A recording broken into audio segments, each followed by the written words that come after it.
के लिए फर्दर हमारे एक्टिव हो यानी कि रिस्पॉन्सिबल हों, उन सबको हम लोग बोलते हैं बायोमॉलिक्यूल्स। तो सबसे पहले हम बात करेंगे कार्बोहाइड्रेट के बारे में। कार्बोहाइड्रेट एक्चुअली होते क्या हैं? ऑप्टिकली एक्टिव पॉलीहाइड्रोक्सी एल्डिहाइड और कीटोन।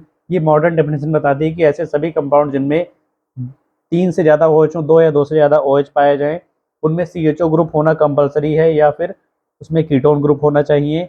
और तीसरी बात है वो ऑप्टिकली एक्टिव हो यानी कि उसमें कायरल कार्बन होना चाहिए। तो ऐसे सभी कंपाउंड हमारे क्या होते हैं? कार्बोहाइड्रेट्स होते हैं। नेक्स्ट अगर हम बात करें क्लासिफिकेशन की, तो भैया क्लासिफिकेशन में हम लोग पढ़ेंगे सबसे पहले classification are classified in several veg.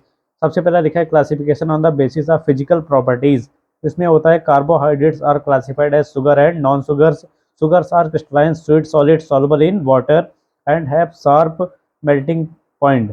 Glucose, fructose for इसके examples हैं sucrose, maltose, etc. Non-sugars are amorphous and tasteless solids insoluble in water. Example इसके होते हैं starch and cellulose.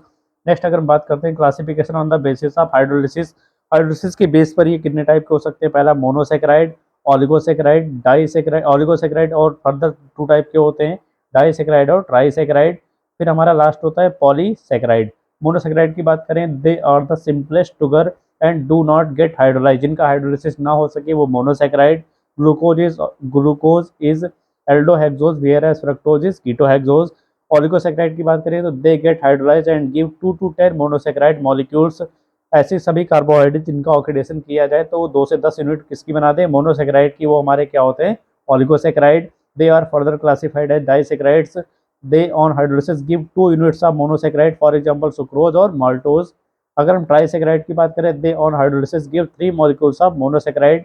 पॉलीसेक्राइड की अगर हम बात करें, they on hydrolysis gives large number of monosaccharide molecule, for example starch, cellulose etcetera. ठीक है। नेक्स्ट अगर हम बात करें भैया, नेक्स्ट हमारा जो नीचे लिखा हुआ है classification on the basis of reducing property. Carbohydrates are classified as reducing carbohydrate हमारा पहला होता है, दूसरा होता है non reducing.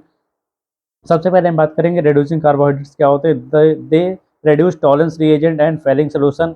Example glucose, fructose, maltose, lactose etcetera. ऐसे कंपाउंड जो इन सब का रिडक्शन कर दे, टॉलेंस का और फेलिंग सोल्यूशन का, वो सब क्या होते हैं? Reducing carbohydrate.